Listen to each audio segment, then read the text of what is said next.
성도님들, 우리는 살아가면서 시작은 잘 했지만 끝까지 못한 것들이 참 많이 있습니다.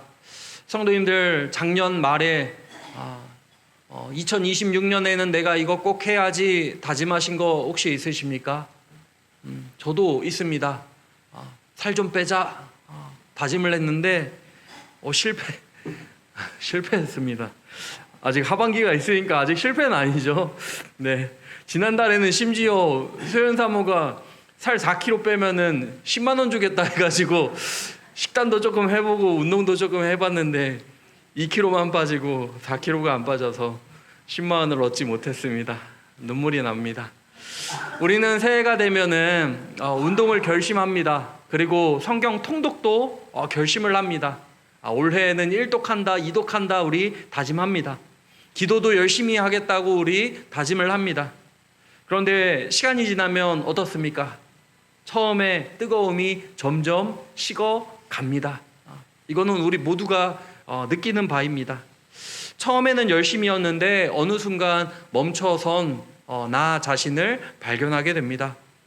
오늘 히브리서 말씀은요, 그런 성도들에게 믿음의 경주를 멈추고 있는 성도들에게 주시는 하나님의 말씀입니다. 히브리서를 받은 성도들은요, 지금 믿음이 흔들리고 있는 상태입니다. 예수를 믿는다는 이유로 핍박을 받습니다. 세상 사는 것이 점점 어려워지고요, 믿음 지키는 것이 부담이 되었습니다. 로마가 점차적으로 기독교인들을 박해했는데 여러 가지 박해의 어떤 요소들이, 영역들이 있었지만 가장 대표적인 게 예수 믿는다는 이유로, 예수님을 부정하지 않는다는 이유로 사자밥으로 던지기도 하고 십자가에 매달기도 하고 화형에 처하기도 하는, 그리고 두 번째로는 취업을 안 시켜줬습니다. 일자리를 잃어버리게 하는, 공적인 직업을 얻지 못하게 했고요, 그리고 내가 여기서 장사를 하고 있었다면 그곳에 가지 말아라 라고 해서 그 집이 문 닫게 하는, 그러니까 목숨도 목숨인데 경제적인 피해까지 감당해야 하는 그런 어려움 가운데 있었던 성도들입니다. 그러면 성도들의 마음이 어떠했을까요? 당연히 믿음 지키는 것이 부담이 되었습니다. 그래서 어떤 사람들은요, 뒤로 물러갔습니다. 신앙을 포기해버린 거죠. 바로 그때 히브리서 저자는요, 강하게 권면을 합니다. 여러분, 믿음을 끝까지 붙드십시오. 우리가 잘 아는 히브리서 11장, 우리가 믿음장이라고 하는 믿음의 영웅들이 쭉 나오는 그 히브리서 11장이 이 히브리서에 나오는 이유가 바로 그겁니다. 성도들이 믿음을 잃어버리고 있는 거예요. 그러니까 우리 앞선 믿음의 사람들이 어떻게 살았는지, 어떻게 순교까지도 감당을 했는지 그것을 이야기하는 책이 바로 히브리서입니다. 오늘 말씀은요, 그렇게 믿음을 지키기 위해 흔들리는, 그리고 불안한 이 믿음을 지키기 위해 우리가 꼭 알아야 할 것, 우리가 붙들어야 할 것 세 가지를 오늘 말씀해 주고 있습니다. 그 세 가지를 오늘 같이 살펴보도록 하겠습니다. 첫 번째로는요, 예수님을 깊이 생각하라, 이렇게 얘기를 합니다. 예수님을 깊이 생각하라. 우리는 출애굽한 이스라엘 백성을 잘 알고 있습니다. 그들은 애굽에서 종살이하던 사람들이었죠. 하나님이 모세를 불러서 그들을 구원하십니다. 홍해가 갈라지는 놀라운 기적을 경험하고요, 날마다 만나와 메추라기로 배를 채우는 놀라운 기적을 체험합니다. 불기둥과 구름기둥으로 하나님의 안내까지, 인도하심까지 받게 됩니다. 이보다 더 큰 은혜와 기적을 체험한 사람들이 어디에 있겠습니까? 그런데 놀랍게도 그들은 광야에서 무너집니다. 광야에서 무너지죠. 하나님을 원망하고요, 불평하고요, 하나님을 의심합니다. 결국에 대부분의 사람들이 약속의 땅인 가나안에 들어가지 못합니다. 왜 이런 일이 발생했을까요? 하나님의 능력이 부족해서는 당연히 아닙니다. 그리고 하나님이 그들을 버리셔서도 아닙니다. 문제는 그들의 마음이었습니다. 처음에는 감사하고 감격하면서 나를 이렇게 구원하신 하나님의 은혜, 이 기적, 이 놀라운 체험, 너무나 값지다 하나님을 찬양하죠. 그 찬양하는 내용이 우리가 잘 아는 출애굽기 15장에 모세의 노래가 나오고 그리고 미리암의 노래가 나오지 않습니까?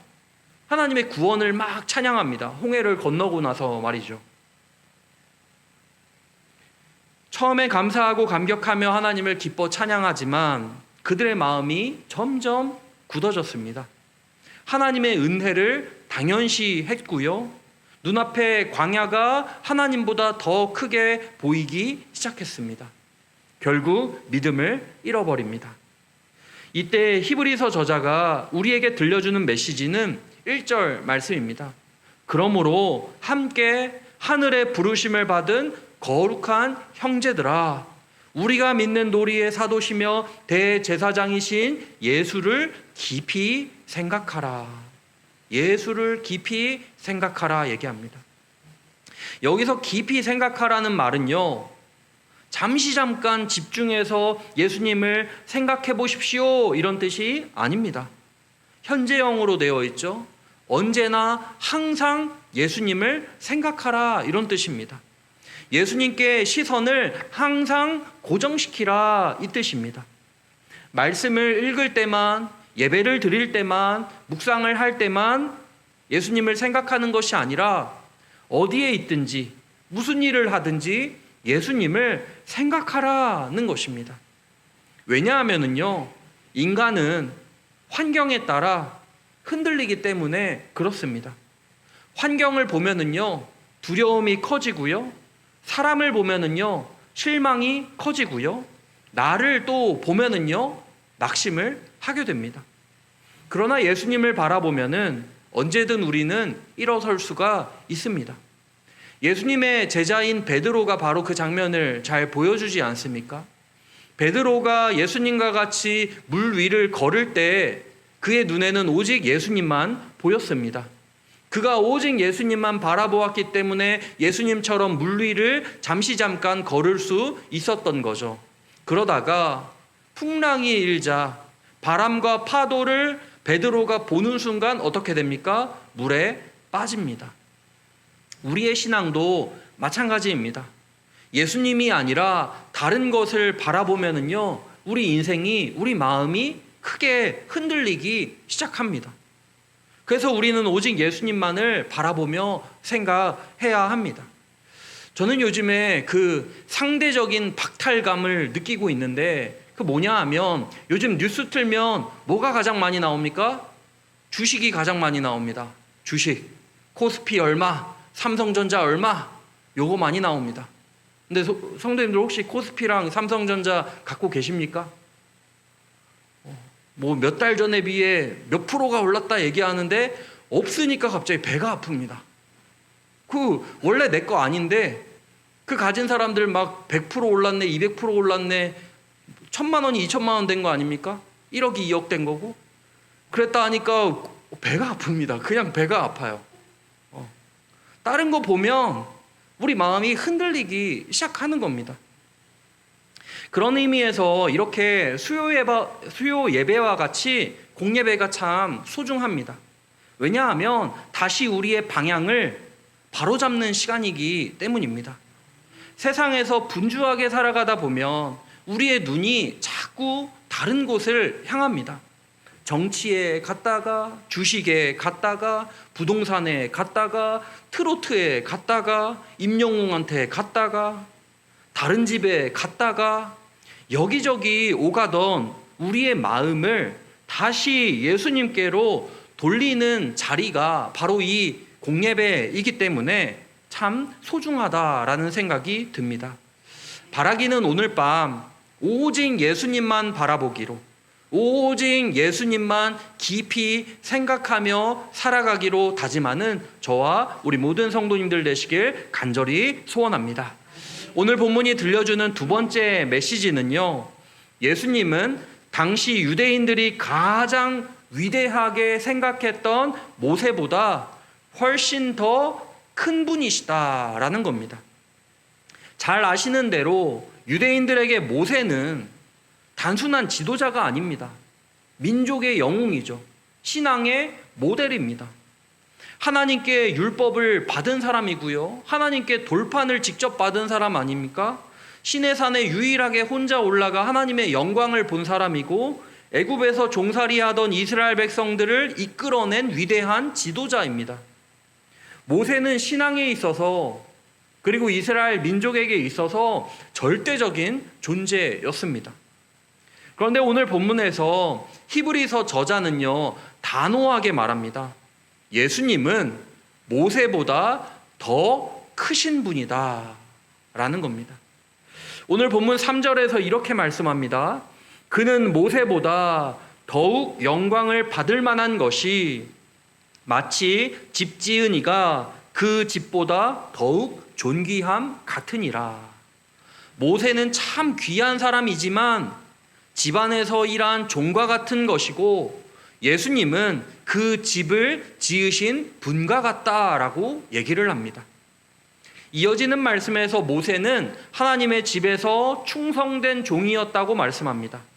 모세는 분명히 충성된 신실한 종이었죠. 하나님께 귀하게 쓰임받은 사람입니다.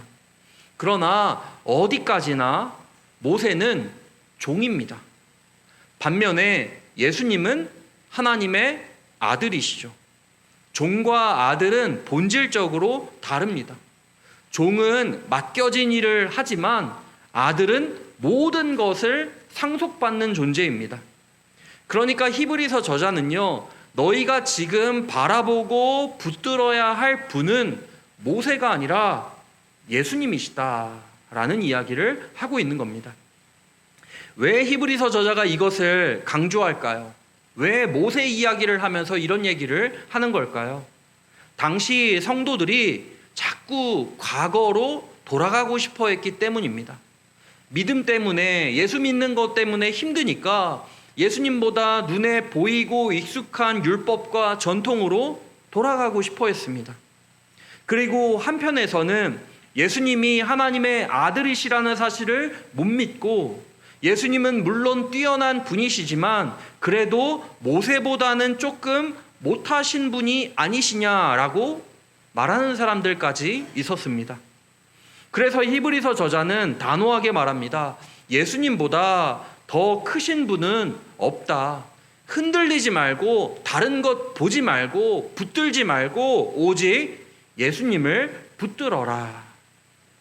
성도님들, 이스라엘 백성들의 문제가 항상 뭐였냐 하면은요, 하나님을 안 붙들었던 것이 아닙니다. 하나님을 안 믿었던 것이 아니죠. 하나님을 예배하지 않았던 것이 아닙니다. 항상 뭐가 문제였냐? 하나님과 세상을 같이 붙들고 하나님과 세상을 같이 사랑하고 하나님과 세상을 같이 믿었던 것이 항상 문제였습니다. 이것을 성경에서는 영적인 간음이다, 이거 바람피는 거다라고 강하게 얘기를 합니다. 우리에게도 비슷한 모습이 있을 수 있습니다. 자꾸 예수님을 믿으면서도 다른 것을 붙들려고 합니다. 돈을 좀 붙들면 안전할 것 같고요. 사람을 좀 붙들면 외롭지 않을 것 같고요. 다른 것들을 겸하여 붙들고 섬기면 평안과 안전과 행복이 내게 있을 것이다 라고 생각을 합니다. 그러나 우리가 하나님 외에 붙드는 그 모든 것들이 있지 않습니까? 그 모든 것들, 돈도 있다가 없고 사람도 괜찮다가 변하고 건강도 좋다가 한순간이고 세상에서 영원히 우리가 붙들 만한 것 단 하나도 없습니다. 우리가 흔들릴 것들을 하나님과 겸하여 붙들 이유가 전혀 없다는 것입니다. 성도님들 그렇지 않습니까? 붙들고 같이 붙들려면 이 무게랑 체중이랑 의미가 비슷해야죠. 하나님은 절대적이신데 하나님 외에 다른 것들을 함께 붙들려고 하면 하나님을 욕되게 하는 거지 않습니까? 하나님의 영광을 가리는 것이고요. 무시하는 거죠. 우리는 하나님과 겸하여 다른 것들을 붙들 이유가 전혀 없습니다. 오히려 그것들 때문에 함께 무너질 수가 있습니다. 우리는 오직 예수님만을 붙들어야 합니다. 세상은 변해도 예수님은 변하지 않으시고요. 사람은 변해도 예수님은 여전히 우리를 사랑하시고요. 우리가 연약하고 우리가 실패하고 우리가 넘어져도 예수님은 언제나 우리를 붙드시는 분이지 않습니까? 신앙은 결국 무엇을 붙드냐의 문제입니다. 모세보다 크신 예수님, 그 무엇보다, 그 누구보다 크신 예수님만을 붙들며 살 것인가? 아니면 다른 것과 함께 예수님보다 못한 것들을 예수님과 함께 붙들 것인가? 이 문제입니다. 성도님들 어떻게 생각하십니까? 예수님만 붙드시겠습니까? 아니면 예수님과 함께 예수님보다 못한 것들을 함께 붙드시겠습니까? 함께 붙들면 함께 멸망합니다. 광야의 이스라엘 백성도 하나님보다 환경을 더 크게 보았을 때 무너졌습니다. 가나안 땅을 정탐했던 12명의 사람들이 있었죠. 그 중에 10명은 오직 현실만 바라봅니다. 거대한 성벽을 보고요, 장대한 사람들을 봅니다. 그래서 우리는 메뚜기와 같다라고 평가를 합니다. 그러나 여호수아와 갈렙은 달랐습니다. 그들도 똑같은 현실을 봤거든요. 가나안 땅에 가서 똑같은 거 보고 온 거지 않습니까? 하지만 그들은 그 상황보다 환경보다 하나님을 더 크게 보았습니다. 그래서 그들이 뭐라고 얘기합니까? 하나님이 우리와 함께 하시면 우리가 능히 이길 수 있다. 믿음으로 고백을 합니다. 믿음은요, 현실을 부정하는 것이 아닙니다. 현실을 외면하는 것이 아닙니다. 맹목적이지 않습니다. 믿음은 현실을 알지만, 현실이 어떠한지 너무나 잘 알지만 하나님이 그보다 더 크시다라는 걸 믿는 것이 믿음입니다. 문제는 여전히 있지만, 기도 제목은 산적해 있지만 그 문제보다 하나님이 더 크시다는 것을 우리는 붙드는 것, 그것이 믿음입니다. 성도님들, 오늘날 요즘에 무엇을 가장 의지하며 살아가고 계십니까? 우리 성도님들의 가장 큰 관심사는 무엇입니까? 혹시 예수님보다 다른 것들이 더 중요하지 않으십니까? 예배보다 일이 더 중요하고, 하나님의 말씀보다 세상의 소리가 더 크게 들리고, 하나님보다 현실 계산이 앞서고 있지는 않습니까? 오늘 본문은 우리에게 묻습니다. 정말 예수님이 당신의 삶의 중심입니까? 이 물음에 저를 포함한 여기 계신 모든 분들 예외 없습니다. 정말 내 삶의 예수님이 중심인가? 이 질문 앞에 우리 모두가 서야 합니다. 예수님이 그 무엇보다 크신가? 정말 내게 예수님이 그렇게 소중한 분이신가? 진짜 중요한 것은요, 나의 삶의 중심에 누구를 두고 살아가느냐 하는 것입니다. 우리 모두 바라기는 세상의 다른 것들이 아니라, 예수님보다 볼품없는 다른 것들이 아니라 오직 예수님만, 세상의 그 누구보다, 세상의 그 무엇보다 크신 예수님, 비교할 수조차 없는 그 예수님만을 붙들고 사모하며 살아가는 우리 모두가 되기를 간절히 소원합니다. 마지막 세 번째, 히브리서 저자는요, 우리의 마음을 지적합니다. 우리의 마음을 지적해요. 오늘 본문 7절과 8절 말씀입니다. 7절과 8절 말씀 우리 같이 한번 읽으실까요? 7절과 8절 같이 읽겠습니다. 시작. 그러므로 성령이 이르신 바와 같이 오늘 너희가 그의 음성을 듣거든 광야에서 시험하던 날에 거역하던 것 같이 너희 마음을 완고하게 하지 말라. 이스라엘 광야 이야기를 하고 있죠. 그들은 하나님을 몰랐던 사람들이 아닙니다. 하나님의 능력을 직접적으로 경험한 사람들이죠. 은혜가 부족했던 것도 아니고요. 기적이 부족했던 것도 아닙니다. 그런데 광야에서 무너졌습니다. 왜 그렇습니까? 문제는 그들의 마음이다라고 얘기합니다. 그들의 마음 때문이다. 하나님이 그들을 보살피지 않아서가 아니라 그들의 마음이 문제였다라고 말씀합니다. 마음이 점점 굳어졌고요. 마음이 완고해졌기 때문이라고 말씀을 합니다. 신앙이 무너지는 것은요, 어느 순간 갑자기 한순간에 무너지는 게 아닙니다. 갑자기 오늘 신앙생활 잘하고 믿음 좋다가 내일 갑자기 믿음이 없어지고 그렇지 않습니다. 아주 작은 틈에서부터 시작이 됩니다. 예배가 조금씩 무미건조해지고 기도가 조금씩 줄어들고 찬양의 감동이 조금씩 줄어들고 말씀의 감동이 점점 사라지면 점점 나의 삶에 감사보다 불평이 많아지면 칭찬보다 원망과 비난이 많아지면 은혜가 사라지고 마음이 굳어져 버립니다. 어느 순간 하나님과 내가 멀어져 버린 거죠. 어느 순간 멀어지게 됩니다. 잠깐 뒤돌아보고 생각해 보니 하나님과 완전히 소원해진 멀어진 나를 발견하게 됩니다. 서서히 조금씩 내 마음이 굳어져 가기 때문입니다. 그래서 성경은 오늘이라고 말씀을 합니다. 오늘. 본문 7절에서 이렇게 얘기합니다. 오늘 너희가 그의 음성을 듣거든. 오늘이라고 얘기합니다. 내일이 아니죠. 나중이 아닙니다. 오늘 그의 음성을 듣거든입니다. 하나님은 오늘 우리의 마음을 원하십니다. 내일부터 하나님 앞에서 살아가야지. 다음 주일부터 신앙생활 아름답게 복되게 해야지. 그게 아니라 오늘 원하신다라는 겁니다. 오늘 원하신다. 오늘 말씀 앞에 반응하기를 원하신다라는 겁니다. 우리는 습관적으로요, 이거 정말 자동적인데 습관적으로 미루려고 합니다. 미루려고 하죠. 다음에 해야지. 나중에 해야지. 예를 들면 나중에 더 열심히 섬겨야지. 내년에 하나님 말씀 좀 더 읽어야지. 조금 한가해지면 기도 더 많이 해야지. 나중에 형편이 더 좋아지면 해야지.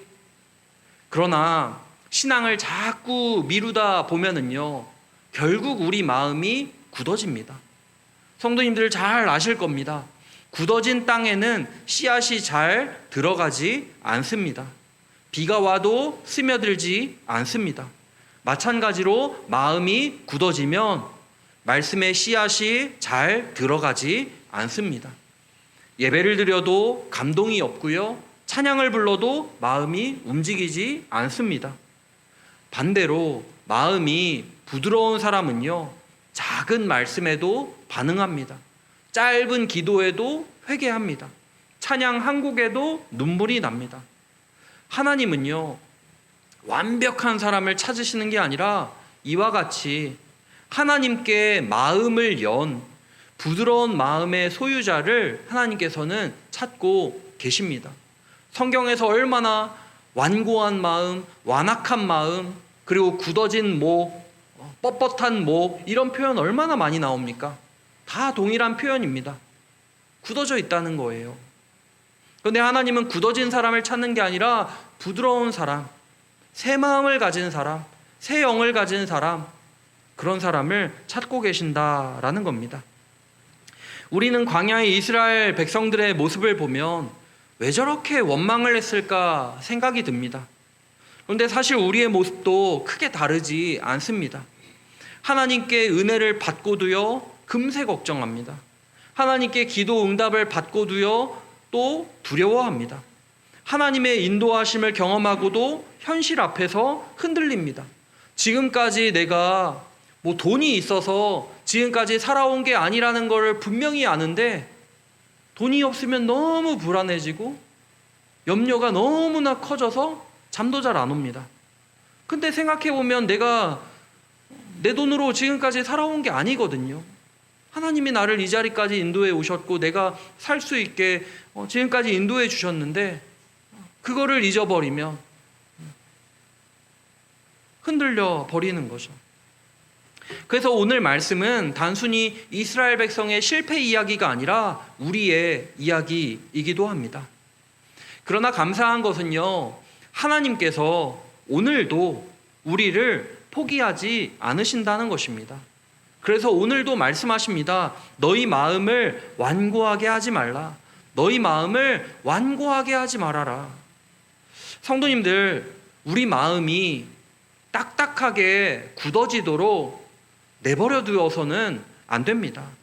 내 마음에 조금이라도 적신호가 들어오면 그 즉시 말씀 앞으로, 하나님 앞으로, 예수님 앞으로 우리는 나아가야 합니다. 내 마음에 은혜보다, 감사보다, 찬양보다 짜증이 많고 불평이 많고 원망이 많아지면 지금 내 마음이 잘못되어 있구나. 그 적신호를 바로 우리가 눈치채고 바로 예수님께로 달려가야 한다라는 겁니다. 마음이 굳어지도록 내버려 두어서는 안 되는 거죠. 하나님의 사랑의 초대에 오늘 당장 반응하며 주님께로 달려가야 합니다. 말씀을 정리합니다. 히브리서 저자는 믿음이 흔들리고 있는 성도들에게 믿음을 굳게 지키라고 권면을 합니다. 그러면서 세 가지를 말씀합니다. 예수를 깊이 생각하라. 예수님은 모세보다 크신 분이다. 너희의 마음을 완고하게 하지 말아라. 오늘 우리가 살아가는 이 시대도 믿음을 지키기가 어렵고 힘듭니다. 요란하고 복잡하고 정신없이 빨리 돌아가고 조금만 긴장을 늦춰도 예수님으로부터, 하나님의 말씀으로부터 멀어지는 것을 바로 느끼게 됩니다. 성도님들, 이런 때 우리는 긴장의 끈을 놓지 말아야 합니다. 신앙은 처음도 중요하지만 끝까지 지키는 것이 더 중요합니다. 물론 성령께서 우리 안에 역사하시기 때문에 처음 시작한 믿음을 끝까지 지키게 해주시지만 성경은 그러니까 너희들 나태해도 된다, 좀 느슨해져도 된다 이렇게 얘기하지 않습니다. 두렵고 떨림으로 너희 구원을 이루라 이렇게 대놓고 얘기하고 있지 않습니까? 그러니까 더욱 열심히 믿음을 지키라 라고 말씀을 합니다. 믿음은 끝까지 우리가 지켜야 하고 붙들어야 합니다. 출애굽한 광야 1세대는 시작은 했지만 끝까지 가지는 못했습니다. 출애굽의 감격은 있었지만 약속의 땅에 들어가는 감격은 맛보지 못했습니다. 여호수아와 갈렙만 달랐습니다.